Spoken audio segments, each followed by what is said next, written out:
Salut à tous et bienvenue pour cet épisode numéro 16 des rétrospectives NBA 2025. Aujourd'hui, Cleveland contre Boston. On est 2 semaines après le choc précédent où Boston avait mis fin à la série et au début de saison parfait des Cavs qui étaient à 15-0. Boston les avait battus. Aujourd'hui, désir de revanche chez les Cavaliers, chez eux. Et là où c'est intéressant, c'est qu'on n'a pas les mêmes joueurs. Donc notamment, Brown est absent, Derrick White est absent, mais Porzingis est là, et c'est une donnée du problème qui est très différente par rapport au match-up d'avant où il n'était pas là, bien sûr. Donc les Cavs vont l'attaquer directement, pick and roll, on va tester un peu le drop.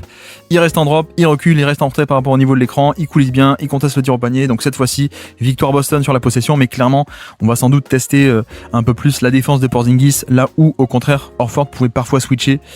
Et puis là, très simple, l'attaque de Boston qui obtient un mismatch sur le repli défensif, un plus petit, un mismatch c'est un mauvais match-up, donc un plus petit Garland sur Tatum.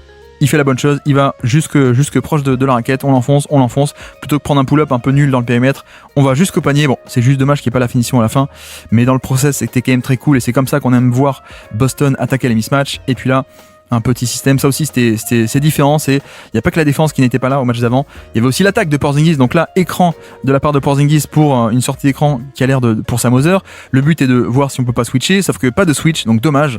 Porzingis qui doit attaquer son match-up principal, c'est-à-dire Jarrett Allen. Et voilà, c'est un peu dommage parce que effectivement Porzingis c'est intéressant pour shooter par-dessus des plus petits, des mismatchs où il y a un différentiel de taille qui est assez évident. Là contre Jarrett Allen, bon, on n'est pas sur un tir de grande qualité, donc bonne défense de Jarrett Allen. Mais vous allez voir que l'attaque de Porzingis va tout changer dans ce match comparé au match d'avant. Et puis là, également, bonne défense de Porzingis qui coulisse et qui empêche un tir au panier et qui même crée un turnover. Donc ça part de quoi ? Jeu à 2 entre Garland et Evan Mobley. Porzingis passe sous l'écran, voilà. Il craint pas du tout le pull-up de Mobley, donc il passe sous l'écran. Il va même coulisser jusqu'au panier. Il saute, il empêche le tir et Mobley est obligé de faire une passe parce que pas d'opportunité de tir et turnover. Et puis de l'autre côté, ici toujours Mobley, le jeu à 2 avec Garland qui va tester le drop et cette fois-ci panier pour Mobley. Voilà, ça c'est du jeu qu'on aime côté Cavs, c'est exactement le jeu qu'on veut. Le but c'est quoi ? C'est que Porzingis aime bien être en deuxième rideau un peu seul dans ce rôle de libéro défensif. Donc que font les Cavs pour éviter de le laisser en bonus sur les actions, en bonus au panier ? En fait, on l'implique sur les écrans le plus possible. Et là, sur le pick and roll, sur une empty action en plus où personne n'est côté faible, donc notamment personne ne peut coulisser sur le rôle de Mobley ici, donc c'est un peu le empty action, le corner qui est vide, littéralement empty, et de l'autre côté, l'aide depuis le côté fort ne vient pas, alors Ford ne vient pas couvrir pour protéger le rôle, donc voilà, on vient cibler le drop, la couverture du pick and roll de Porzingis, et puis de l'autre côté, sortie d'écran pour Sam Hauser, voilà, vous avez vu, pas de Derrick White, pas de Jalen Brown, donc on a Horford titulaire et Sam Hauser aussi. Sortie d'écran, pas de switch puisque Garland reste bien accroché ici, regardez, hop, il reste bien accroché, donc pas besoin de switcher, c'est pas grave, on enchaîne sur une autre action, voilà, Tatum. Et c'est vrai que je ne l'ai pas dit encore, mais Okoro est présent sur ce match aussi, alors qu'il n'était pas là le match d'avant, ce qui avait aussi permis de grandes largesses à Boston, puisqu'il n'y avait pas un bon défenseur d'aile, on va dire, sur le match-up d'avant. Ça avait beaucoup servi Jalen Brown et Jason Tatum. Là, Okoro est de retour, mais de toute façon, ça ne change pas grand-chose, puisque ça switch sur le pick and roll, il affronte Mobley, et là on est typiquement sur le Boston qu'on aime moins, c'est-à-dire j'ai un mismatch, mais je me contente de le punir, entre guillemets punir, avec un pull-up de périmètre, un pull-up à 3 points contesté. Bon, c'est quand même pas top, c'est pas exactement le Boston qu'on aime. Et puis là, un système très sympa pour Garland, pas de décalage, mais le passing de Garland qui fait la différence à la fin. Le système c'est quoi ? C'est un écran ici, ça ressemble à un double écran, un écran de Allen et un écran de Mitchell. En fait non, c'est juste un écran de Jarrett Allen et en même temps, c'est une course croisée de Mitchell qui va ressortir à 3 points de l'autre côté. Voilà, tout est le côté cut, on appelle ça un shallow cut aussi, de la part de Mitchell. Le but c'est de perturber un peu les schémas de switch, évidemment. Là pour le coup, comme Jarrett Allen glisse l'écran, il pose pas un vrai contact, ça ne switche pas et Tatum reste sur Jarrett Allen. Sam Hauser reste accroché. Là, à limite, Jrue Holiday pourrait prendre la responsabilité, mais il se dit mince, j'ai quand même Mitchell, un bon shooter qui ressort à 3 points, donc je peux pas rester. Et donc au final, la pénétration peut aller jusqu'au panier. Sam Hauser coulisse bien, mais il n'a pas empêché le ballon d'aller jusqu'au panier. Aide de Porzingis et dans son dos, option facile de passe pour Jarrett Allen. Un très bon panier. Voilà, les Cavs 2025, c'était ça. C'était des cuts, du mouvement, du timing et du spacing créé par de l'animation et par ce genre de petits trucs et astuces, on va dire.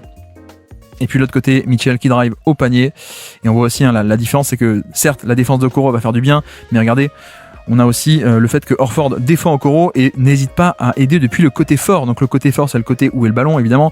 L'aide côté faible de Porzingis, ça, limite, ok. Mais là, ça aide même depuis le côté fort, ça abandonne à 3 points Okoro, parce qu'on ne craint pas du tout son 3 points. Donc même si Horford est à une passe près, il se dit j'aide quand même, hop, et en plus j'arrive à dévier la balle. Donc voilà, le manque de spacing d'Okoro pourra aussi poser problème, c'est pas grave, on re-enchaîne sur une autre action, et là, sur le deuxième écran, petit problème de switch, c'est-à-dire que notre ami Okoro va glisser l'écran, hop, vite, je roule au panier, donc Horford se dit je vais le suivre, sauf que Sam Hauser se dit attends, s'il y a un écran, on switch, donc Sam Hauser ne va pas sur Garland, Horford n'y va pas non plus, et donc Garland est tout seul. Voilà, les écrans glissés, ça sert quand même bien à libérer des pull-ups à 3 points ou à 2 points. En l'occurrence, là, il mord la ligne, donc ça fait que 2 points, malheureusement. Et puis, Porzingis, 3 points, sortie d'écran, bim bam boum. Et badaboum, le voici. Alors, le problème, c'est quoi? C'est qu'on a une sortie d'écran ici, à la base. Donc, Jarrett Allen surveille un peu de près. Mais donc, il surveille le cut. Il est un peu loin de Porzingis quand Porzingis, après sa pause d'écran, justement, pop à 3 points. Voilà, ça change tout, hein. Ça change tout parce qu'Horford peut mettre des catch and shoot, mais quand même pas à ce point, pas avec ce volume, pas avec cette portée de tir non plus. Et puis la pick and roll, Garland, ça n'a rien donné, donc on refait une nouvelle fois. Et Mobley qui n'est pas capable sur le 1 contre 1 de punir Porzingis, qui est quand même bien en place. C'est peut-être un peu le truc qui manque, hein. On a vu des progrès offensifs de Mobley cette saison, mais c'est quand même encore un peu fin. C'est encore un peu fin. Et donc sur le choc ici, bien en place le Porzingis, hop sur le choc. Mobley qui ne résiste pas au contact et ça fait un marché, perte de balle. Et puis de l'autre côté, un système très sympa pour Tatum. Regardez, ça a l'air d'être une pause d'écran pour Holiday qui va venir ensuite cutter au panier. Et en fait non, Porzingis se retourne, écran surprise pour Tatum plutôt. Deuxième écran de Jrue Holiday. Donc la défense des Cavs qui est en mauvaise position, il faut switcher, sauf que Mitchell est un peu trop sur Jrue Holiday, il switch, mais il va pas switcher en montant assez haut, assez fort. Donc petite poche d'espace pour le pull-up à 3 points. Et bingo. Voilà, système très sympathique de la part de Boston. Et puis de nouveau, confusion au niveau des switches et Tatum qui va au panier, drive and kick, 3 points dans le corner et c'est bingo pour Horford. Et alors ça part de quoi? Ça part aussi du fait que en réalité on a deux trucs qui vont se clasher, c'est pour ça qu'on a cette erreur défensive, c'est que premièrement ice defense de la part de Cleveland, donc notamment Okoro, regardez, il se place vraiment de manière exagérée comme ça pour orienter main droite, alors que main droite c'est la main préférée de Tatum, mais en fait le but c'est même pas tant main droite, main forte, main faible, le but c'est surtout d'empêcher de pénétrer à l'intérieur. On veut plutôt orienter et inciter à aller vers la ligne de touche, ou en fait vers l'extérieur il peut être enfermé ligne de touche, donc c'est un peu le truc, sauf que quand on fait ça, ce positionnement un peu exagéré comme ça, il faut que le pivot réceptionne ici. Voilà, c'est un peu le but de l'enfermer à deux de ce côté-là petit à petit. Mais le problème, c'est que Jarrett Allen il défend un mec qui s'appelle Porzingis, que Porzingis il pop très vite à 3 points. Donc Jarrett Allen panique un peu, il ressort vite sur le 3 points plutôt que aider à contenir ici. Je pense que Okoro était en train de lâcher Tatum pour revenir justement sur le pick and pop également. Bref, erreur défensive, facile, driving kick, 3 points. Donc voilà, c'est un peu le côté complexe de ce type de défense, il faut bien l'exécuter. Et si Okoro laisse ouvrir un angle de drive, il faut quand même que le pivot l'aide derrière, quoi. Ça peut pas se faire tout seul, bien entendu. Et puis là on enchaîne, empty action, hop, ça switch côté Boston, donc mismatch Sam Hauser par Jarrett Allen. Est-ce qu'il peut arriver à l'attaquer? Non. Extra passe, 3 points de Mobley qui est un peu loupé, mais le but c'est quoi aussi, c'est que on place volontairement notre ami Evan Mobley à 3 points. Pourquoi? Parce qu'il est défendu par Porzingis. Donc Porzingis défend exprès Evan Mobley qui est un non-shooter pour pouvoir rôder autour du panier justement. Donc le contre-move qu'on essaye de faire, c'est de placer malgré tout Mobley qui a pas de 3 points sur l'aile, comme ça, si Porzingis veut aider, il peut pas, regarder. Porzingis, s'il était à la place de Tatum, il pourrait faire un pas de côté, voilà, c'est très facile de faire ce genre de balayage un peu horizontal. On essaie de le coincer dans le périmètre, là, il descend quand même depuis le périmètre, donc la passe est ouverte, mais voilà, ça reste sur un shooter qu'on accepte de laisser ouvert, donc c'est un peu l'idée de ça, mais c'est toujours la même problématique d'essayer de jouer avec cette fameuse stratégie du libéro défensif et de l'éloigner du panier le plus possible. Là, ça ne marche pas, Porzingis est descendu quand même, pick and roll à 2, Jrue Holiday, Porzingis, on obtient le switch, et donc voilà, ça c'est exactement ce qu'on veut pour Porzingis. C'est pas des pull-ups face à Jarrett Allen, c'est post-up face à un plus petit, une fois qu'on a obtenu le switch, sauf que là, Mitchell il dit oui, c'est de ma faute, j'ai fait faute en tentant de batailler pour la position, de lancer franc pour Boston, et puis là, pareil, hein, le manque de shoot de Okoro est un peu problématique, ça passe sous les écrans, ça le laisse shooter, heureusement il le met, il était quand même plutôt pas mal depuis 2 ans, Okoro sur les 3 points, au niveau des 3 points qu'on lui laisse, mais on lui laisse des 3 points très grands ouverts, donc ça participe aussi à des bons pourcentages, il n'a pas la respectabilité d'un shooter à 3 points pour l'instant. Là, vous avez vu une première action où Garland a dû switcher sur Tatum, donc il demande à tout le monde de dégager, je vais au panier. Malheureusement, il y a Mobley qui vient sauver tout ça à la fin, mais voilà, dans le process, c'est quand même bien, quoi. C'est quand même très bien de pouvoir un peu aller jusqu'au panier sur le switch face à un plus petit, c'est très cool. Le problème, c'est quoi? C'est que Porzingis, avec son shoot, il éloigne du panier, il vient le mettre côté fort à Jarrett Allen, donc Jarrett Allen ne peut pas venir aider au panier, parce que s'il vient côté fort, ça veut dire qu'à une passe près de l'action, T'as une passe facile, t'as un catch and shoot pour un shooter d'élite. Le problème des Cavs, c'est qu'il n'y a pas que Jarrett Allen, il y a aussi Mobley. Et Mobley, de l'autre côté, il abandonne totalement à Horford. Donc voilà, on peut dire peut-être mauvaise lecture de Tatum, mais ça me paraît un peu sévère. Mais peut-être qu'en effet, un mec de, non pas chapeau 2, mais chapeau 1, aurait fait la passe ici vers Horford. En tout cas, très bonne rotation de la part de Mobley, rebond offensif, et derrière Porzingis qui punit quand même, donc tout va bien dans le meilleur des mondes de toute façon après ça. Et puis là, encore une fois, on va tester le drop de Porzingis. Voilà, lui il peut pas monter haut sur les écrans, il n'a pas la mobilité, donc il est obligé de rester un peu bas, un peu en retrait par rapport au niveau de l'écran, vous voyez. Donc, qui drop dit que poche d'espace en sortant de l'écran pour le pull-up à 3 points, sauf que Jrue Holiday, il revient très très bien par derrière, un des meilleurs défenseurs de drop, mais pour le premier rideau, il arrive même à contrer le ballon par derrière. Voilà, ce qu'on appelle le rear view contest, le contest dans le rétroviseur. C'est pas pour rien si Jrue Holiday a fait marcher cette défense des Bucks. Je parle bien des Bucks avec Brook Lopez qui faisait des drops. C'est parce que c'était un des meilleurs défenseurs de premier rideau sur ce drop pour limiter justement l'aspect de je suis ouvert en sortie de l'écran. Un maximum en tout cas. Et puis donc on avance Porzingis avec la balle à Tatum, on fait tourner Sam Hauser, petite erreur dans la défense qui peut driver, driving kick, Horford à 3 points, c'est loupé, mais rebond offensif, non pas de rebond offensif, mais voilà, petite erreur côté faible, pourquoi ? Parce que on avait un mismatch avec Garland qui défendait Jrue Holiday, qui semblait Holiday s'installer au poste bas, c'était un mismatch, donc je pense que là Mitchell se dit attends, je vais le prendre, je suis un peu plus gros, pas non plus des masses, mais je suis un peu plus gros, sauf que le temps de faire ça, il est puni, balle à Sam Hauser. Le décalage est créé, le décalage est attaqué. Excellent tir généré par l'attaque de Boston dans ce qu'on peut appeler la early offense, un peu une attaque tôt. On n'attend pas que la défense se mette en place. Et puis là, Garland, le switch, la petite pocket pass. Heureusement, ça a été dévié, mais on essaie de mettre du rythme. Encore une fois, regardez, on va switcher, mais le temps que Tatum monte sur Garland, on a surtout Okoro qui prend la position à l'intérieur. Après l'écran, regardez, il relâche à l'intérieur, donc il est devant Sam Hauser. Il pourrait techniquement plonger au panier. Et puis, autre élément tactique, vous avez vu, Jarrett Allen qui n'a pas le 3 points se met dans le périmètre. Pourquoi ? Pour éloigner du panier Porzingis au maximum. Voilà, pour empêcher que Porzingis puisse aider au panier facilement. Bon, en l'occurrence, ça marche pas. Donc on enchaîne, autre action. Cette fois, on va cibler Porzingis. Le stunt. Également, vous l'avez vu, côté fort ici, le stunt de Sam Hauser qui vient gêner la balle, vient gêner le drive. Heureusement, Garland pénètre malgré tout. La passe à terre dans le dos de la défense et Mobley qui s'en sort avec un panier, quoique non. Oula, c'est un peu dommage parce que pour le coup ils avaient bien libéré un truc au panier, donc un peu dommage, mais on a vu encore la création de Garland qui a encore une fois pénétré jusqu'au panier et trouvé une bonne passe dans le dos de la défense, donc on reste à 11-15, un peu dommage de louper ça côté Cleveland, et puis encore une fois Jrue Holiday qui va attaquer le plus petit match-up. Voilà, sur la puissance, ça devient un role-player, Jrue Holiday, mais il a quand même des flashs offensifs de comme il était à l'époque. Il est surtout très costaud. Et puis là, une passe, extra passe quand ça vient aider.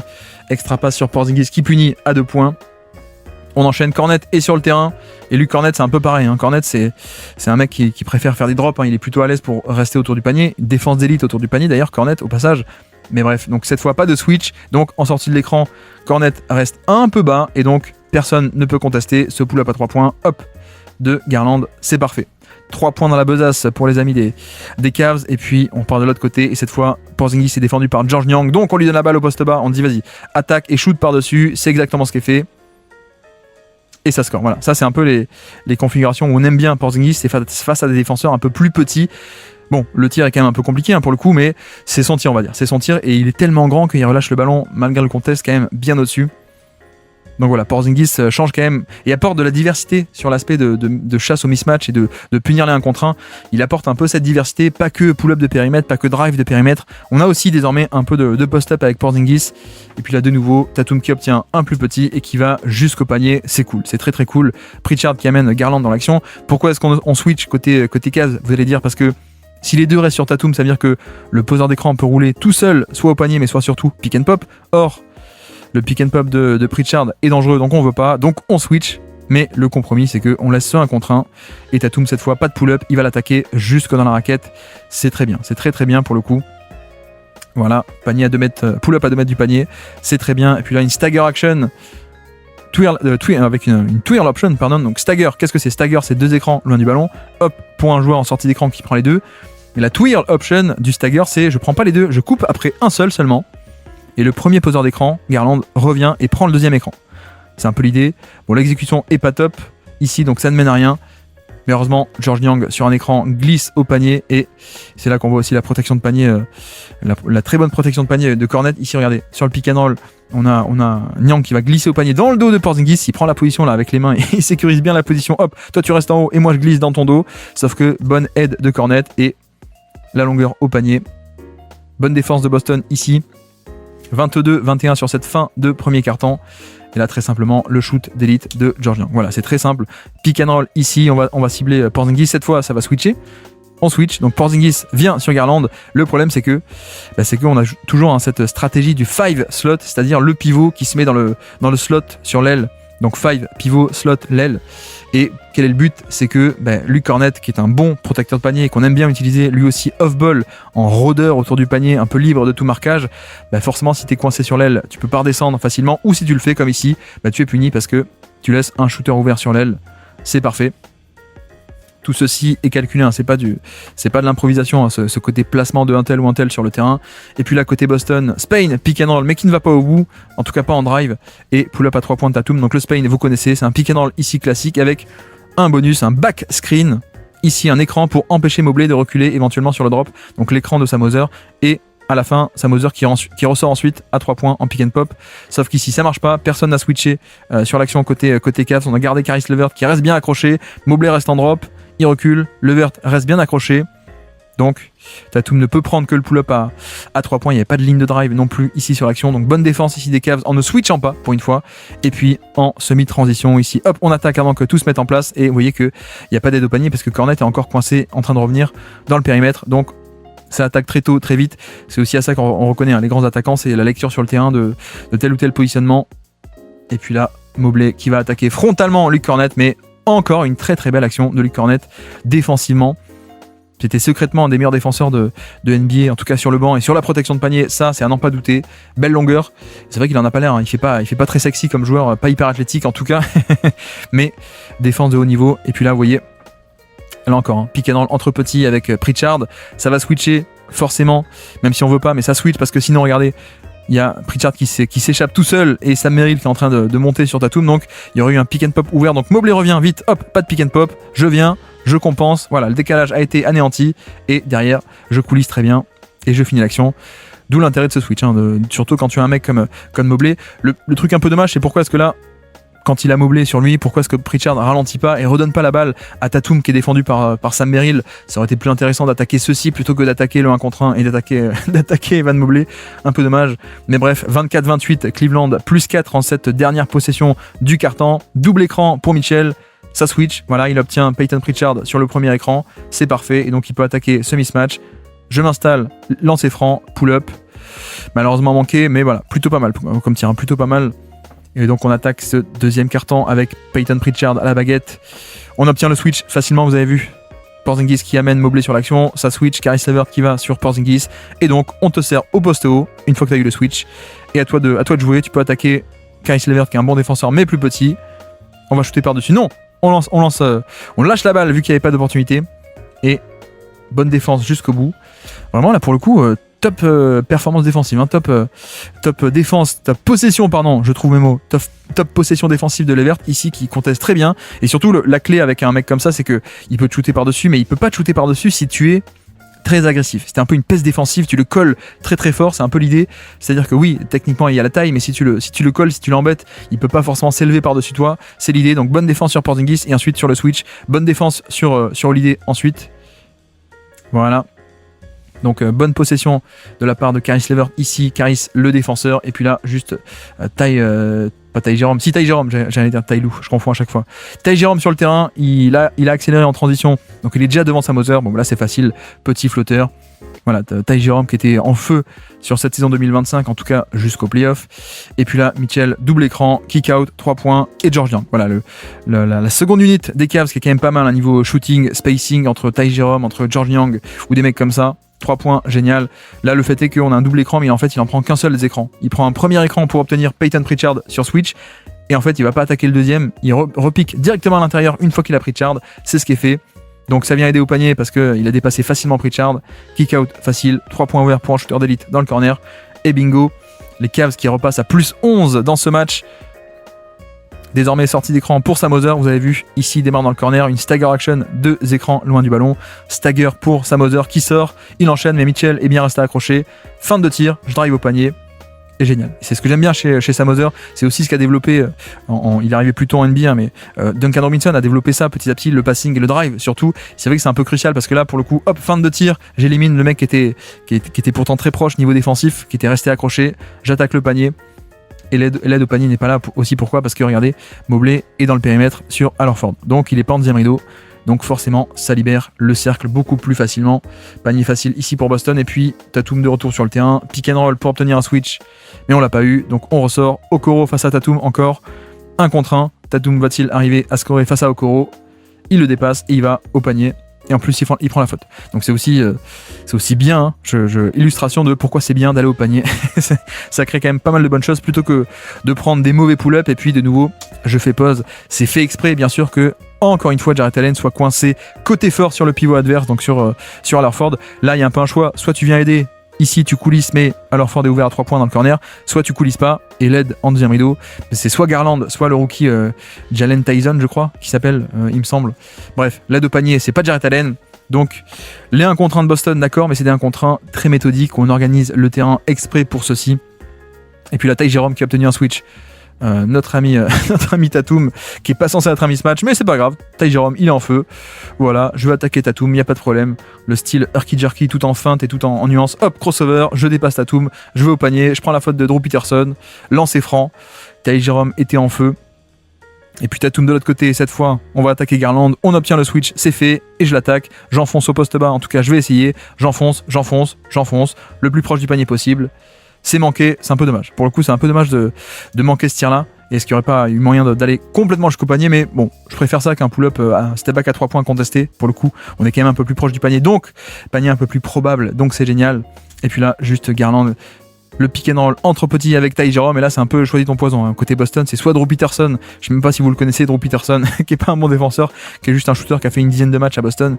Et puis Peyton Pritchard, donc là c'est un peu très facile de dépasser tout ceci, le rythme dès le début de la possession, on attaque, et puis là c'est la magie, Sam Hauser, remise en jeu, ligne de touche, tir contesté, et badaboum. Et vraiment c'est pour ça que des mecs comme Sam Hauser ou Duncan Robinson sont aussi forts, c'est pas que le côté shoot, c'est le côté shoot, mais en étant de grande taille, hein. Secrètement c'est des mecs qui font 6-7, 6-8 je crois, ces mecs là, donc très très grands. Et donc là Sam Hauser par-dessus Okoro qui était en parfaite position, qui contestait très bien, là il n'y a rien à faire, il y a juste à subir le shooting d'élite de Sam Hauser. Sam Hauser en poseur d'écran ici pour réimpliquer Garland dans l'action, c'est ce qui est fait, voilà. Et donc Tatum qui peut obtenir Garland et l'attaquer, il va jusqu'au panier. Et là voilà, c'est parfait. Cette fois, Garland n'est pas arrivé à le maintenir sur un flotteur, non. Cette fois, il va jusqu'au panier, crossover, step through comme on dit, et autour de la protection de panier, puisque de nouveau, au cas où, au cas où vous pensiez que c'était du hasard, les coïncidences s'accumulent. Le pivot est coincé côté fort, et le pivot sur Al Horford ne peut pas aider au panier. L'aide vient depuis quelqu'un d'autre, et je le reprécise aussi. Évidemment, ça switch parce que la menace de pick and pop dans Sam Hauser est beaucoup trop grande, donc tu peux pas te permettre de rester à 2 sur Tatum. Tu switch, sinon Sam Hauser ouvert en pick and pop. Et voilà, côté fort, Jarrett Allen est coincé. Bon drive jusqu'au panier cette fois-ci. Boston qui recolle. 45-46, balle à Tatum encore une fois. Pick and roll pour obtenir Garland, c'est ce qui est fait. Nouveau pick and roll pour avoir Jarrett Allen, et plutôt pour faire un pick and pop avec Porzingis, c'est ce qui est fait. Notre ami Garland veut switcher. Ici, le Jarrett Allen appelle le switch, mais Garland, après l'écran, switch un peu tard. Donc Porzingis a un temps d'avance. Il va rouler au panier, extra passe, quand l'aide se déclenche. Et Drew Peterson qui manque le tir. Un peu dommage à la fin que la finition ne soit pas là. Mais on a vraiment ce jeu du chat et de la souris avec un premier écran pour donner le premier rideau. Garland qui est très différent. Et on enchaîne sur la vraie action. Une fois qu'on a obtenu un premier rideau un peu plus faible, on enchaîne très en rythme. Ça roule au panier. Et quand Mobley vient aider depuis le côté fort, hop, extra passe. 3 points ouverts dans le corner. Magnifique. Magnifique, hormis la finition. Mais dans le côté générer un bon tir, c'était parfait. Et puis là, Drew Peterson qui se fait attaquer 1 contre 1 par Mobley. Et Mobley qui manque un peu le hook shot. Hein. C'est un peu dommage pour le coup ici. Dommage, mais on va cibler du Drew Peterson évidemment. Donc on a manqué un 2 points et de l'autre côté, Peyton Pritchard avec Porzingis. Obtenir un switch, en tout cas c'est le but. Voilà, on a le switch. On l'installe au poste bas contre le plus petit Caris LeVert. C'est l'objectif. Coup d'épaule sans doute et tire par-dessus. En tout cas, c'est ce qu'on pense. Et en fait, non, puisque Mitchell vient depuis l'autre côté mettre la main. Excellente action ici. Hop.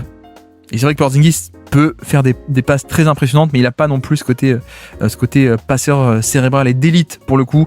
Et puis de la même manière, heureusement que Mitchell arrive à faire une déviation, mais regardez où sont les pivots, les intérieurs de Cleveland, ils sont coincés dans le périmètre encore une fois. Ils sont coincés dans le périmètre et donc ne peuvent pas aider au panier. Heureusement Mitchell le fait malgré sa petite taille. Donc on reste à 46-45. Cleveland qui attaque, Caris LeVert, bon défenseur, mais là on lui file un pick and roll, il va jusqu'au panier et ça marche. Voilà. Et ça, il n'y a pas de hasard, c'est aussi parce qu'il est défendu par Drew Peterson. Donc quand tu mets un shooter sur le terrain, mais un shooter qui est pas bon en défense, on va te cibler, c'est facile. Cette fois, ça marche. 48-45 pour Cleveland dans cette fin de première mi-temps. Et là, notre ami Tatum qui fait un peu, voilà, il dirige un peu le trafic. Toi, tu vas là, toi, tu vas là. Voilà. Jarrett Allen est coincé dans le périmètre et sur l'aile sur Porzingis. Bien sûr, tout ceci est fait exprès. Pick and roll avec Pritchard. Ça switch. Garland sur Tatum. Tatum a son mismatch. Le pivot est coincé dans le périmètre, donc il pourra pas aider facilement. Et Tatum, coup d'épaule. Step back, pull-up à 2 points. Il n'y a pas faute? Non, il n'y a pas faute. Donc bon contest pour le coup. Mais voilà, pour le coup, on est vraiment sur cette attaque assez méthodique. Le tir est pas catastrophique, hein. Il peut le mettre, on va pas surréagir juste au résultat. C'est quand même un bon tir pour Tatum d'être à 2-3 mètres du panier et de prendre un pull-up, même si c'est loupé, c'est quand même pas mal. Donc voici, et puis de l'autre côté, fin de première mi-temps, il reste 55 secondes. On n'a pas réussi à obtenir un switch pour Porzingis, donc Holiday attaque Mobley, il va jusqu'au panier.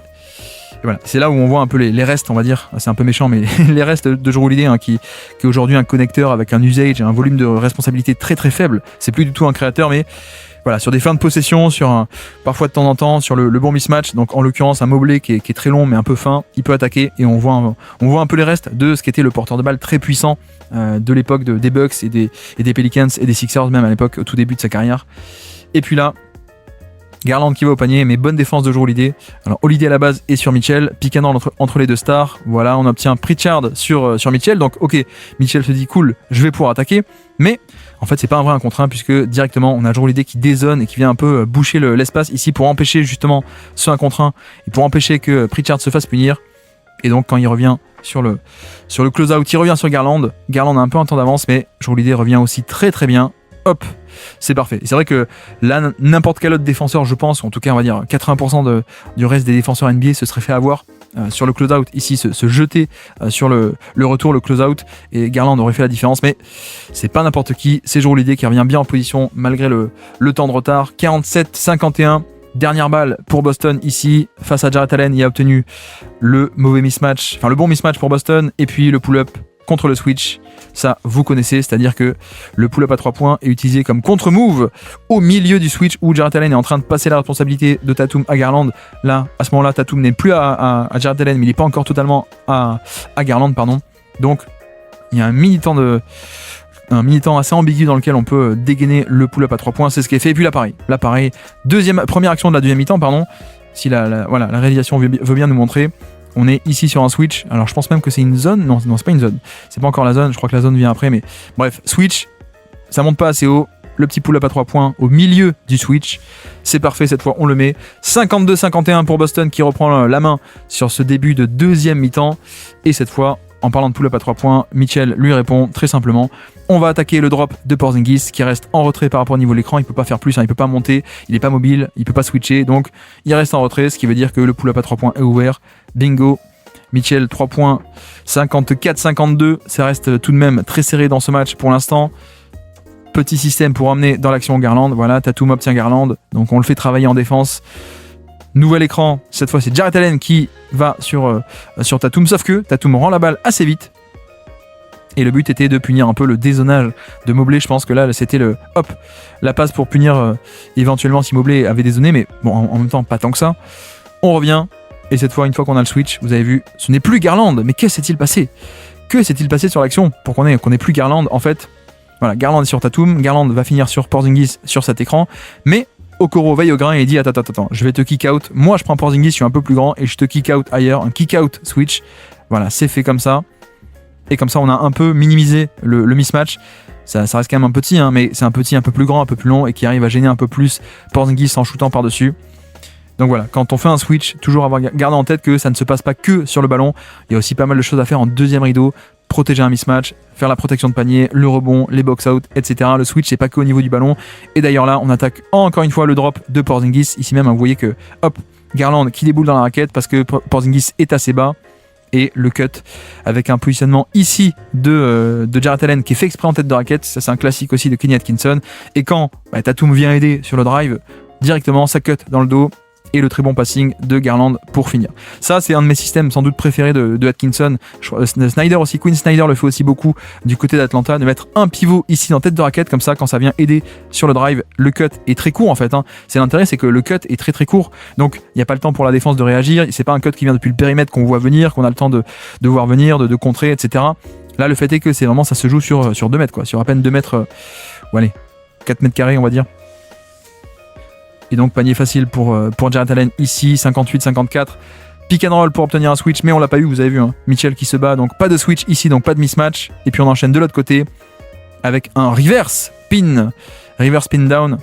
Et donc ce reverse pin, qu'est-ce que c'est? Regardez, c'est que on a un pin down, donc une sortie d'écran ici pour Sam Hauser à la base. En tout cas, ça ressemble à ça. Mais en fait non, Sam Hauser ne prend pas l'écran.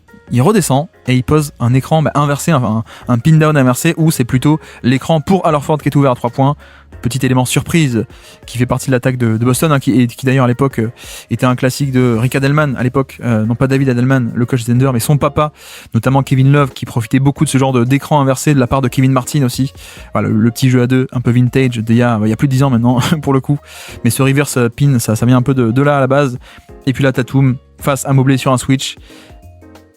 Et pull-up à 3 points. Bon, cette fois il le met, on va rien dire, mais c'est vrai qu'on note un peu cette différence entre quand le switch c'est Garland, il l'enfonce jusqu'au panier, et ça il le fait bien. Quand c'est face à Mobley, il ose pas trop attaquer sur drive, il préfère prendre des pull-up à 3 points. Est-ce qu'on peut comprendre à la limite, mais c'est vrai que c'est un peu le côté, la longueur et la mobilité et la taille de Mobley sans doute dissuade Tatum de l'attaquer sur drive, donc Tatum préfère prendre des pull-up à 3 points face à ce type de switch. Et puis là, un système très sympathique, alors c'est un double écran, regardez, c'est un double écran avec Mobley, un premier écran, Jarrett Allen, un deuxième écran, et en plus de ce double écran de pick and roll, on a aussi un back screen ici, un écran vers le bas pour empêcher la progression et le fait que Horford puisse reculer, le but étant éventuellement de libérer pour Evan Mobley un alley-oop ou un cut au panier. Ça ne marche pas, en tout cas, c'est pas grave, on enchaîne sur un autre écran, ressortie d'écran, voilà, et vous voyez que les mismatchs sont pas du tout les bons. On a Sam Hauser sur Jarrett Allen, donc potentiellement on va pouvoir switcher, voilà, comme ça, et attaquer Sam Hauser, sauf que Garland ne le fait pas. Et l'autre élément surtout de l'action, c'est que en fait Porzingis est dans ce rôle qu'on appelle le rôle de libéro défensif, qu'on met volontairement sur un non-shooter, donc Okoro, et on te dit, toi tu restes proche du panier et tu t'en fiches de ton match-up, tu restes proche du panier pour aider en bonus. On te sort du match-up pivot contre pivot, en plus ça coulisse bien, donc rien n'est ici disponible. Fin de possession, Mitchell peut-il sauver la possession? Pull-up à 3 points contesté. Et oui, et là, regardez la tête de Tatum qui dit, mais mince, on a tout bien fait. On a tout bien fait sur l'action. On est quand même puni avec un shot making. Voilà, dans le process, on a gagné. Mais dans le résultat, il y a quand même 3 points pour les Cavs grâce à Mitchell. Et puis là, le grand classique sur remise en jeu, ligne de touche, c'est-à-dire configuration avec post-up ici, sortie d'écran en haut avec 2 bigs. Voilà, ça c'est vraiment la config préférée de Joe Mazzulla, à partir de laquelle il fait plein de choses différentes. Alors l'intérêt, c'est que aussi, là, on met les 2 bigs en haut sur la sortie d'écran, comme ça la raquette est libérée. Donc soit le post-up peut se faire facilement ici, soit on a des drives, soit on a des cuts. Là, éventuellement, on a aussi soit une sortie d'écran pour un 3 points ici, éventuellement le poseur d'écran Porzingis pour lui-même recevoir, comme tout à l'heure, une sortie d'écran ici pour un 3 points. Et là, cut au panier, Sam Hauser. Voilà. Et pourquoi est-ce que ça marche? Parce que en fait, Sam Hauser ne prend pas les 2 écrans, il en prend seulement un seul. Et donc ça perturbe les switches. On ne sait pas si on doit switcher ou pas. Et comme en plus les bigs étaient dans le périmètre, forcément la raquette est libérée. Et voilà. Voilà pourquoi est-ce que Mazzulla adore cette configuration de remise en jeu, ligne de touche. On peut faire plein de choses à partir de ça. Des moves, des contre-moves. Option numéro 1, 2, 3, 4, 5. Et puis de l'autre côté, ici, pick and roll inversé pour libérer un drive pour Mobley, sauf que regardez, ça passe sous l'écran, Porzingis passe sous l'écran, il revient bien en position, et donc pas d'avantage pour Mobley qui n'a pas non plus la puissance pour le libérer du chemin. Il va renoncer à prendre un tir, voilà, et ça finit en interception parce qu'il n'a pas voulu prendre un tir, il a fait une passe, encore une mauvaise passe pour le coup. Et puis là, un remake de tout à l'heure, un remake du fameux système là de tout à l'heure qu'on a décrit, c'est-à-dire sortie d'écran vers le corner, Sam Hauser, la taille, le shoot par-dessus, magnifique. Magnifique, il n'y a rien à dire, 3 points pour Boston qui reprend le lead, 65-61, Boston en contrôle à plus 4, et puis de nouveau on va attaquer le drop de Porzingis qui est ici, il reste en retrait, donc notre ami Mitchell veut driver, sauf que Sam Hauser vient se rajouter en 3e homme dans l'action, il fait un stunt, il vient boucher l'espace il vient boucher l'espace pour empêcher un drive facile face au drop, voilà, donc Mitchell est obligé de se reprendre une deuxième fois, rescreening, cette fois le stunt est un peu en retard, donc Sam Hauser vient, il essaie de coulisser et donc extra passe vers le côté faible où il y a un surnombre. Mais c'est bien endigué puisque le surnombre, c'est malheureusement pour un non-shooter, Isaac Okoro. Donc au final, on s'en sort avec magnifique possession défensive. Vous voyez un peu les rotations collectives où on se dit, bon, mais Porzingis peut être attaqué, mais non, en fait, on a Sam Hauser, déjà, un premier rideau qui vient boucher l'espace une première fois, une deuxième fois, il prend la responsabilité. Et d'ailleurs, Jrue Holiday aurait dû peel off, il aurait dû switcher sur Garland, mais c'est pas grave. Mais surtout, le fait est qu'il y a cette valve de décompression, un non-shooter qui fait qu'on peut totalement déplacer l'ensemble de la défense d'un côté sans craindre forcément le mec qu'on abandonne de l'autre côté. Et ça donne plus de temps pour revenir de l'autre côté sur un non-shooter, c'est un peu l'idée.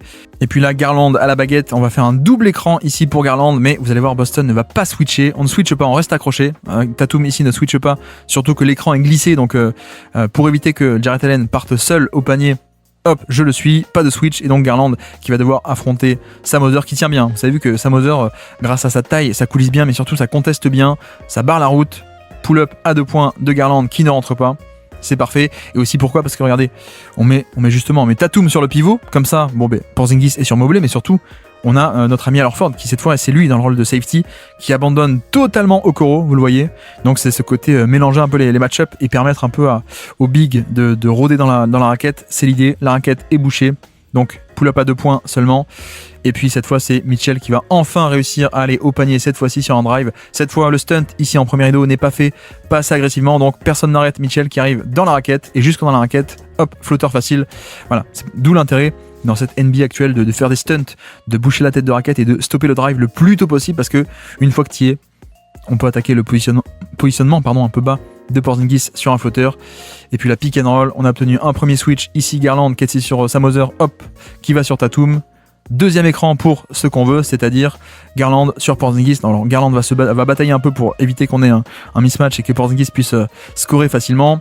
Il le prend par devant, front, et par derrière Okoro va venir tenter de faire un switch, mais vous allez voir que le problème c'est que la balle est captée et Garland n'a pas eu le temps de revenir sur le shooter côté faible. 3 points, bingo. Voilà, d'où l'intérêt d'avoir ce genre de shooter à 3 points d'élite, évidemment. Mais c'est vrai que le switch pose ce compromis qui lui-même implique pas mal de choses. Il y a des implications assez nombreuses sur le côté, il faut le protéger, mais quand tu le fais pas assez vite et pas assez parfaitement, forcément tu te fais punir par une passe assez simple. C'est pas un passeur d'élite, mais quand on est à ce point grand par rapport aux autres, la lecture est relativement simple ici de la part de Porzingis. Et puis là, vous avez vu aussi la chasse au mismatch. Hop, ici 2 écrans, encore une fois, ça ne switche pas côté Tatum. Niang, poste d'écran, ça switch côté Sam Hauser par contre, et puis on attaque Sam Hauser, on y va, et de nouveau vous avez vu, cette fois c'est Drew Peterson qui fait un stunt en tête de raquette qui empêche le drive de Garland, donc le drive est stoppé, Garland recule, tue son dribble et lâche la balle. Donc le 1 contre 1 n'a pas pu être exploité. Et de l'autre côté, pull-up à 3 points de Caris LeVert. Là, on est totalement content que LeVert, qui n'est pas un bon scoreur de pull-up ou scoreur tout court, prenne ce pull-up. Donc ça, on est content. Et puis de l'autre côté, Georges Niang, le tank, qui est plus petit, mais qui bataille bien face à Porzingis, niveau puissance, il repousse assez bien. Voilà, c'est pas Mobley, c'est très costaud, notre ami Niang. Reposte, retentative, est-ce qu'on va y arriver ? Voilà, nouvel essai, Niang, toujours là. Mais le tir par-dessus. Voilà. En plus, il réclame la faute à la fin, Porzingis, mais c'est aussi tout l'intérêt de ce joueur de post-up qui n'a pas le répertoire de post-up classique d'un Embiid, d'un Jokic qui peut aller au panier, mais il peut tout de même prendre des tirs par-dessus, quelles que soient un peu les circonstances. C'est un peu ça l'intérêt de Porzingis, c'est que qui que tu es en face, presque, j'exagère, mais qui que tu es en face, en fait, il peut prendre un tir de qualité par-dessus, grosso modo. Et puis là, le décalage est créé. Malheureusement, ça finit entre les mains de Caris LeVert, donc il n'y a pas la finition. Mais ça part d'un stagger ici. Sam Merrill, qu'on n'a pas vu, je crois, dans la première mi-temps. En tout cas, pas beaucoup. Même pas du tout, je crois. Donc stagger pour Sam Merrill, un peu de mouvement. Un jeu en sortie d'écran. Voilà, Sam Merrill, sauf que ça reste bien accroché. Et ça enchaîne après le stagger, vous avez vu. Après le stagger, le poseur d'écran de Jarrett Allen. Le premier poseur d'écran pose un écran surprise sur le deuxième. Et donc Al Horford, qui était bas pour couvrir un cut éventuellement, est beaucoup trop loin de Niang, donc le décalage est fait, extra passe, parfait, et très bon choix de la part de Tatum qui abandonne totalement Caris LeVert pour faire la rotation dans le corner éventuellement. Et voilà, choisit un peu la défense, choisit bien qui est-ce qu'elle laisse ouvert. Donc Boston en contrôle, 74-75, quasiment 10 points d'écart, 9 même pour être précis pour Boston. Et puis là, ça passe carrément à 11 puisque sur le repli défensif, une nouvelle fois, c'est Garland qui est sur Tatum. Donc pas le bon match-up, donc tout le monde s'écarte, on le laisse faire, aucune aide. Et le tir à 2-3 mètres du panier, évidemment facile par-dessus le plus petit Garland, mais ça répond de l'autre côté. Ça répond avec ceci, un pick and roll rapidement exécuté, pas de switch. Vous avez vu que Sam Hauser ne switche pas et Tatum est un peu pris dans l'écran de Niang, il est un peu en retard. Donc pull-up ouvert et ça répond de suite avec un 3 points pour Garland, 76-68. Les Cavs qui se font un peu distancer mais qui restent au contact. Et puis cette fois on a Drew Peterson sur un switch. Est-ce qu'il va arriver à le punir cette fois-ci? Il joue de feinte et finalement non, il ne tire pas. Repositionnement dans le périmètre, le voici. On retente, mais sauf que cette fois c'est face à Tatum, donc ça marche pas. Pas de tir non plus, et heureusement j'ai dit du mal de lui et de son shoot, mais heureusement le cut dans le dos là de la part de Levert qui vient sauver la possession. En toute fin de possession, il reste à peine une seconde à l'horloge ou 2 secondes pardon, à l'horloge des 24 justement. Donc voici, et puis là, remise en jeu ligne de touche, toujours 9 points d'avance pour Boston. Post-up de Mitchell face au plus petit Peyton Pritchard. On y va. On va jusqu'au panier. Malheureusement, le lay-up est manqué, mais voilà, dans l'idée, c'est quand même intéressant. C'est pas tant que ça un joueur de post-up, hein, même pas du tout Mitchell, mais face à un mec à ce point plus petit, c'est vrai que c'est intéressant de tenter ce genre de choses. Donc là, c'est fait. Dommage que ce soit loupé, mais le tir était de qualité, à mon avis. Toujours plus 9 pour Boston en cette fin de 3e quart-temps. On obtient le switch, c'est fait. Sam Merrill sur Tatum, donc c'est cool. On va pouvoir l'attaquer, le plus petit Sam Merrill. En tout cas, reste-t-il assez de temps? Il reste 5 secondes. Donc, pas de drive, sans doute. Un pull-up contesté. Un peu dommage de s'être emmêlé les pinceaux. Et puis là, de l'autre côté, Mitchell avec renversement de jeu. Le jeu à 2. Caris Levert avec Mobley qui va driver au panier Levert. Mais sauf que, voilà. Notre ami Luke Cornett veille au grain. Il tente un peu de prendre un revers en ne prenant pas l'écran côté main droite et en refusant l'écran en attaquant main gauche. Mais l'élément de surprise ne marche pas tant que ça. Cornett est au panier. La longueur au panier, c'est parfait. Voilà, le côté protecteur de panier de très bon niveau dont on parlait, il est là, on le voit concrètement. Et puis là, reste 2 minutes dans ce 3e quart-temps. Le kick-out vers Drew Peterson qui met le shoot. Le shooter dans le corner qui met le shoot, c'est très cool. Et là, pareil, c'est un pick and roll ici pour aller vers la main gauche de Tatum avec en plus un backscreen, un Spain ici même qui ne va même pas être fait puisque Tatum refuse l'écran et il part de l'autre côté. Il est un peu tout seul et l'angle de drive est ouvert, donc je parle de l'autre côté tout seul. Et quand l'aide côté faible vient aider de la part de Niang, évidemment, le kick-out facile. 3 points ouverts pour Peterson. Boum, 3 points pour repasser à plus 12. Boston s'échappe, plus 12, 82-70. De nouveau, Boston à plus 12. Cette fois, face à Mitchell. Que fait Tatum? Il y a de l'espace pour l'attaquer. Pull-up à 2 points, tête de raquette. Et c'est fait, voilà. Là, c'est son spot aussi, hein, pour le coup. Donc, il n'y a pas trop de problème. En plus, le tir n'est pas en déséquilibre. Le tir n'est pas en fade-away en tombant vers l'arrière. C'est un classique pull-up. Et ça rentre. On monte à plus 14 dans ce match. 30 secondes à jouer dans ce 3e quart-temps. Plus 12 désormais. 84-72, puisque les Cavs ont scoré derrière en transition. Et puis là, Luke Cornett autour du panier. Mais heureusement, notre ami Mobley veille au grain. Déjà, premier switch ici. Ça switch sur Pritchard. Donc, Pritchard ne l'attaque pas, il a retenu la leçon de la première mi-temps.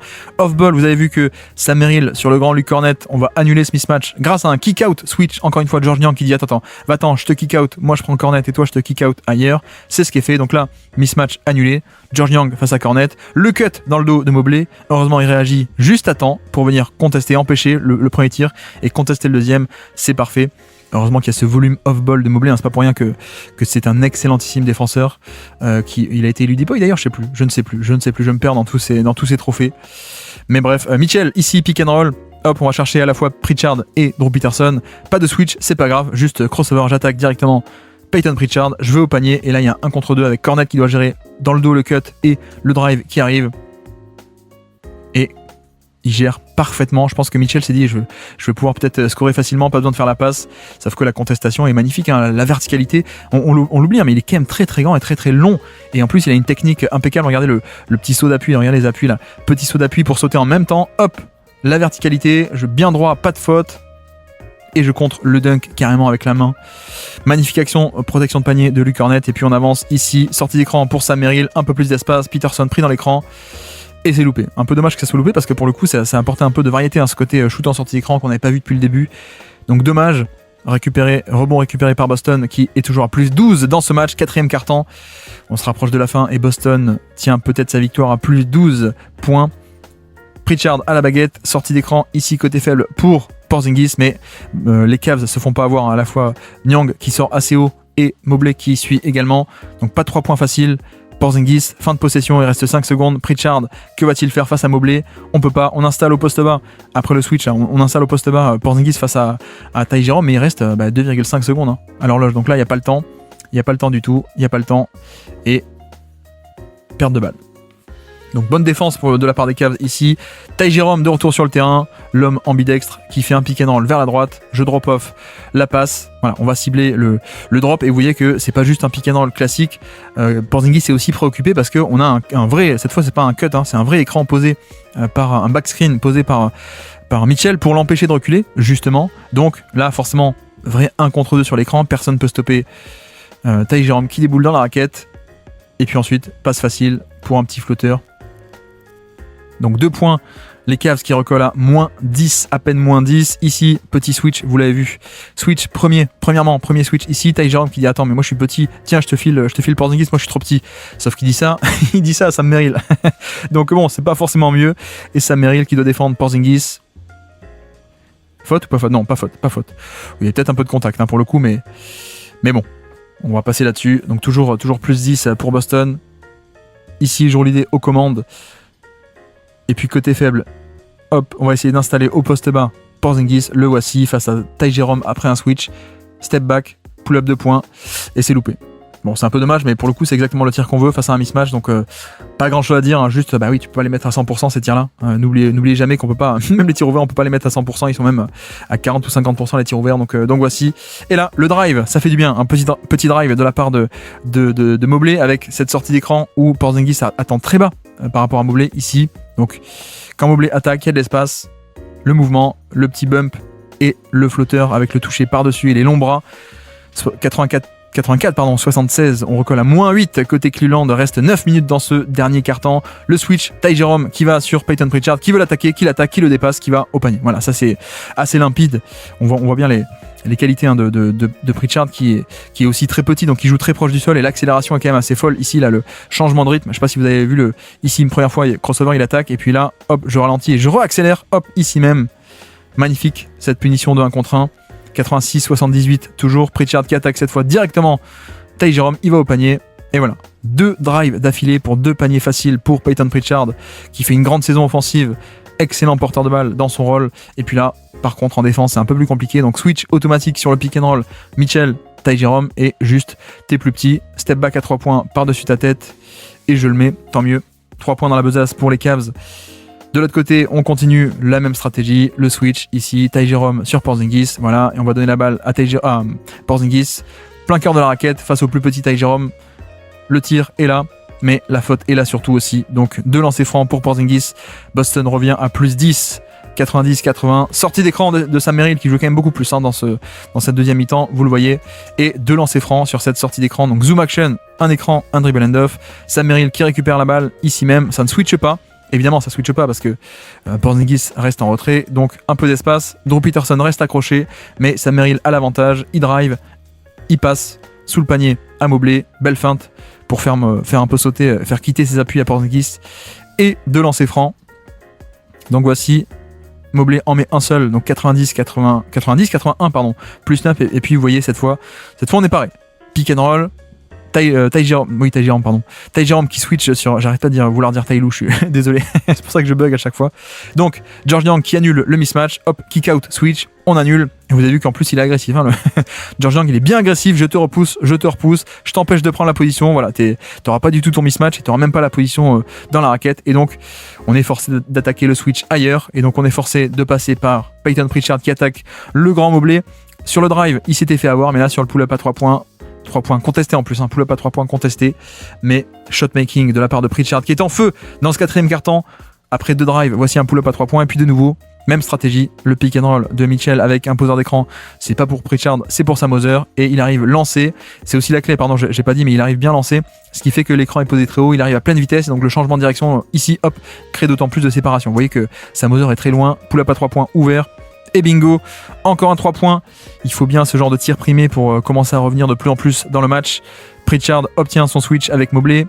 Est-ce que Porzingis va s'installer face à Mitchell, ou est-ce que Niang va venir annuler le mismatch? Voilà, Niang arrive, ça ressort. Donc pas de mismatch, pas de post-up, et on force le pull-up à 3 points à la place. Très bonne position défensive de la part des Cavs avec un très bon George Niang off-ball pour annuler le mismatch. Et puis là, switch tranquillement. Tatum qui obtient Garland comme depuis le début du match. Il va l'attaquer, il attaque. jusqu'au panier dans la raquette et la petite passe pour Holiday. Mais la balle est perdue. C'est un peu dommage, mais pour le coup, voilà, c'est aussi l'intérêt d'avoir Holiday dans le dunker spot. C'est pourquoi ? C'est parce que Holiday étant défendu par Mitchell, ça veut dire que l'aide au panier s'appelle Donovan Mitchell. Donc forcément, c'est pas de grande qualité. Et en effet, Mitchell bouge pas bien l'angle. Donc là, pour le coup, Holiday aurait pu avoir un bon layup au panier. Bon, très bonne action de la part de Mitchell qui revient et qui dévisse ballon. Mais à noter aussi, c'est pas un hasard. Encore une fois, c'est pas un hasard, c'est pas une coïncidence. Mobley coincé dans le périmètre, dans le 5 slot. Horford en 5 slot. Le 5 dans le slot sur l'aile. Et donc Mobley loin du panier qui ne peut pas protéger le panier. Configuration idéale pour attaquer le 1 contre 1, même si la perte de balle, bravo à Mitchell d'avoir forcé cette perte de balle, et puis là, pick and roll entre petits, ligne de drive, mais Tatum va y au grain, vous avez vu, excellente protection de panier de la part de Tatum, ici le but était d'attaquer en mouvement, en plus il n'y a même pas de switch, le côté écran fantôme, ici, hop, pas d'écran, juste je te touche légèrement avec la main sur la hanche là, je sais pas si vous voyez ça Meryl, hop, je te touche, pas de switch, donc je peux attaquer, sauf que Tatum, magnifique action au panier, et c'est aussi le désavantage d'avoir un non-shooter ici sur le terrain plutôt que sur l'aile, c'est que Tatum est proche de l'action, il peut aider, c'est parfait, excellente possession défensive, si ce n'est que rebond offensif, et Sam Merrill vient punir. Voilà, j'avais pas fini, la possession n'est pas finie, et Cleveland se sauve un peu grâce à ce rebond offensif et 3 points de Sam Merrill ouvert. Franchement, si vous êtes Boston, c'est pas de chance, parce que vous faites tout bien, pour le coup vous faites tout bien, et même quand tu fais tout bien, la balle arrive sur le meilleur shooter de l'équipe à 3 points ouvert. Vraiment pas de chance, c'est du niveau Robert Horry 2002 là, contre les Kings, tu fais tout bien et pourtant c'est quand même le meilleur shooter de l'équipe, Clutch, qui a la balle entre les mains, totalement ouvert à 3 points. Donc moins 6 à peine, 93-87, il reste 6 minutes dans ce 4e quart-temps. On installe Tatum poste haut, c'est pas un mismatch, c'est Okoro, on essaie de placer un move. Et ça manque un peu dommage. Bon, cela dit, c'est un bon move, mais c'est vrai qu'on n'a même pas cherché à obtenir un switch. C'est juste par-dessus le défenseur attitré Okoro qui a bien défendu. Donc on tient toujours 93-87, 6 minutes pile à jouer dans ce 4e quart-temps. Cette fois, on a obtenu Jarrett Allen en switch. Est-ce qu'il va l'attaquer ? Est-ce qu'il va prendre un pull-up ? Évidemment, face à un plus grand, on prend le pull-up. C'est un peu ce qu'on a dit tout à l'heure, pour le coup. Face à Mobley et donc face à Allen qui sont plus grands, ils n'osent pas aller driver face à eux, ils n'osent pas aller les affronter, leur mobilité et leur longueur, parce qu'il y a ça aussi. Il y a le côté où ils sont pas juste grands, ils sont aussi très mobiles. C'est c'est la meilleure raquette, je trouve, en termes de mobilité et de switch de NBA. Donc c'est pour ça que Tatum là se dit non, je vais plutôt tenter le pull-up à 3 points plutôt que le drive, parce que le drive, je pourrais me faire avoir. Donc toujours 93-87, cette fois il obtient Garland et pas Jarrett Allen, il obtient Garland, et donc cette fois il va jusqu'au panier dans la raquette. Excellente lecture, kick out, 3 points. Aïe alors Ford, c'est un peu dommage de manquer ça, c'est un peu dommage, parce que là pour le coup on avait tout fait bien. Le mismatch qui est amené dans la raquette plutôt que pull-up nul à 3 points. L'aide de Jarrett Allen, Sam Merrill qui est un peu coincé entre les deux et qui fait le bon choix, je trouve. Dans la théorie, il faudrait plutôt couvrir le corner. Le corner est le tir le plus facile en termes de proba, sauf que là c'est le bon choix de Sam Merrill, parce que en vrai il vaut mieux empêcher un 3 points de Sam Hauser sur l'aile que un 3 points de Horford dans le corner. Donc je pense que c'est la bonne action. C'est juste, entre guillemets, juste que le tir n'est pas rentré, et derrière Cleveland récupère le rebond, même si Drew Peterson a tenté de le dévier.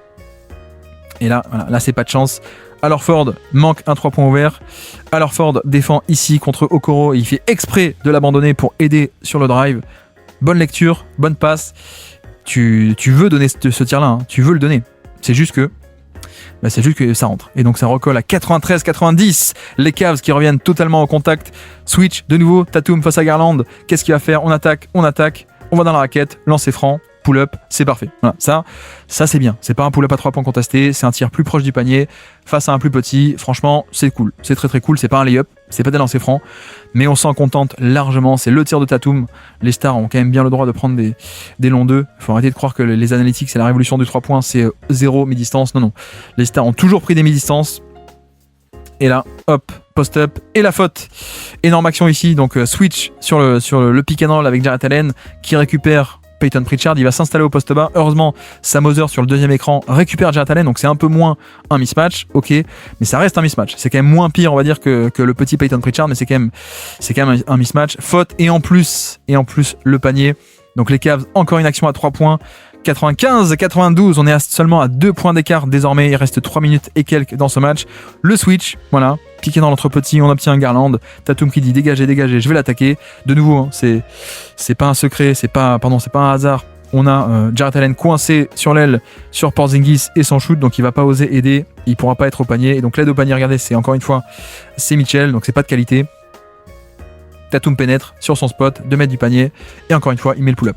Voilà, ça c'est du Boston pur jus, du Boston méthodique, du Boston qui organise le terrain, ici qui éloigne le pivot, du Boston qui obtient son mismatch, et du Boston qui pénètre dans la raquette pour le pull-up de la star. C'est parfait. Donc 97-92, Boston qui reprend l'avance de plus 4. 3 minutes à jouer, Mitchell obtient son switch face à Sam Hauser, step back à 3 points, et il le met, heureusement, alors que la défense est quand même plutôt pas mal de la part de Sam Hauser qui empêche le drive. Voilà, je te réceptionne.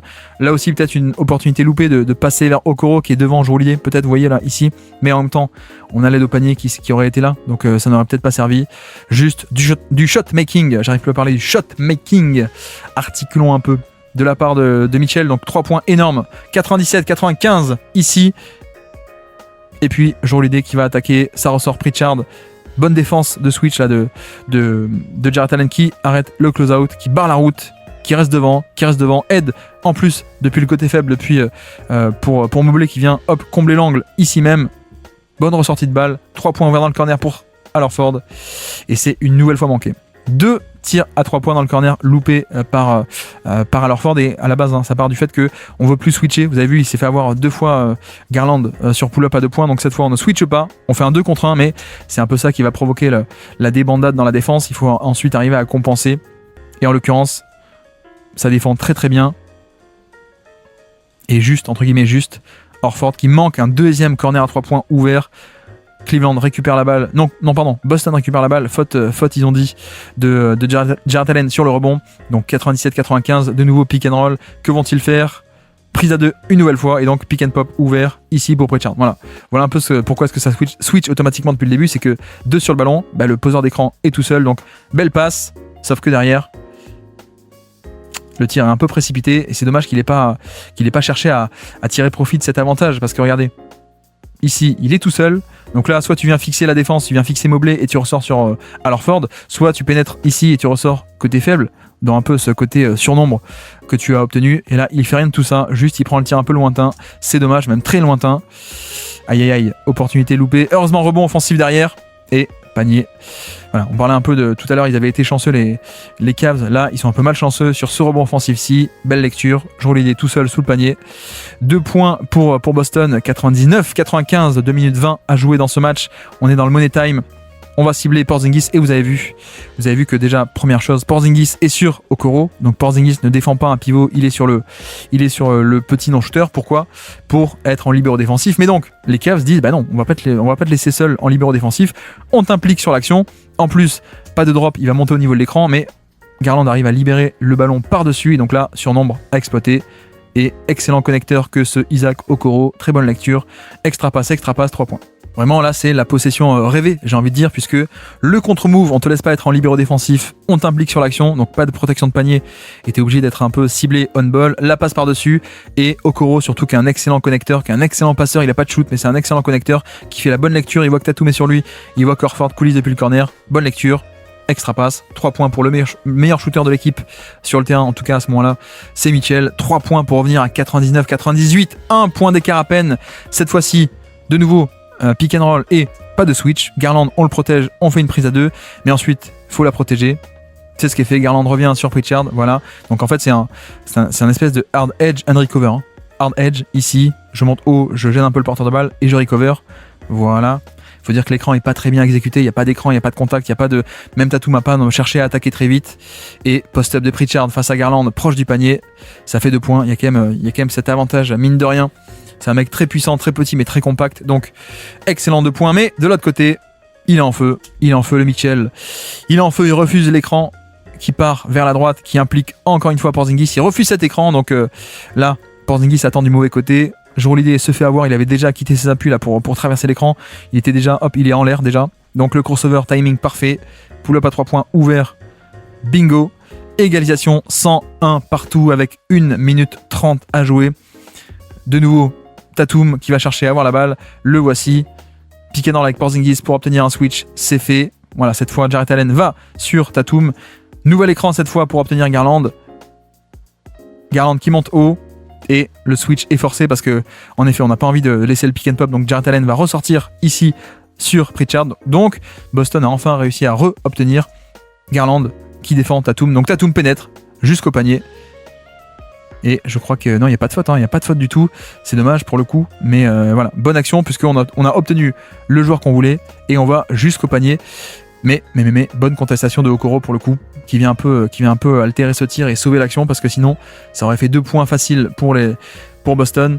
Et de l'autre côté, il est en feu, donc juste un écran, on attaque le drop de Hallerford, on va dans la raquette. Et flotteur, il est en feu. Il est en feu et surtout écran posé très haut et surtout early offense aussi. Donc la défense n'est pas non plus totalement en place encore pour les stunts, quadriller le terrain, le libéro défensif, etc. Donc on peut attaquer très tôt et c'est plus facile. Et puis là de nouveau, on switch facilement. Cleveland 103, Boston 101, 55 secondes à jouer. Boston et Tatum face à Garland. Il va jusqu'au panier. Et il le loupe, aïe aïe aïe, ça c'est un peu, ça fait mal parce que là tout était parfait sur l'action. Cette fois il attaquait du côté où Okoro n'était pas. Notre ami Jarrett Allen coincé sur le périmètre, sur l'aile, donc il peut pas aider au panier. Et même ici, Mobley ne vient pas aider au panier parce qu'il est côté fort. Donc là s'il vient aider au panier sur le drive, il y a peut-être un 3 points ouvert dans le corner pour Boston pour repasser devant avec un 3 points. Bon, bref, un peu dommage parce qu'il y a peut-être un contact ou pas d'ailleurs, il n'y a pas l'air d'avoir grand chose, mais en tout cas lui il attendait une faute et le lay-up est loupé. Un peu dommage pour Tatum, peut-être que le match est perdu à ce moment-là. Mitchell de nouveau qui est en feu, il a la balle, sauf que cette fois, c'est conclu par Evan Mobley magnifiquement sur ce pick and roll. Cette fois-ci, vous avez vu que Porzingis ne reste pas en retrait, il va essayer de monter au niveau de l'écran, il défend Okoro parce que Okoro est le petit non-shooter et Okoro va glisser sur le rescreen. Hop, je glisse dans le dos et donc passe par-dessus, surnombre, extra passe, dunk. C'est facile. Cleveland qui repasse à 105-101. Et après, je vous épargne 1h20 de jeu des lancers francs, de je fais faute, tu fais faute, je fais faute. 115-111. Victoire des Cleveland Cavaliers qui se sont vengés des Boston Celtics. Un partout dans cette série pour l'instant de régulière entre les deux meilleurs de l'Est, les Cavaliers et les Celtics. Belle victoire avec un Porzingis tout de même qui était revenu, qui a apporté plein de choses. J'espère que ce décryptage tactique vous aura plu et on se dit à très bientôt pour un prochain décryptage tactique. Ciao!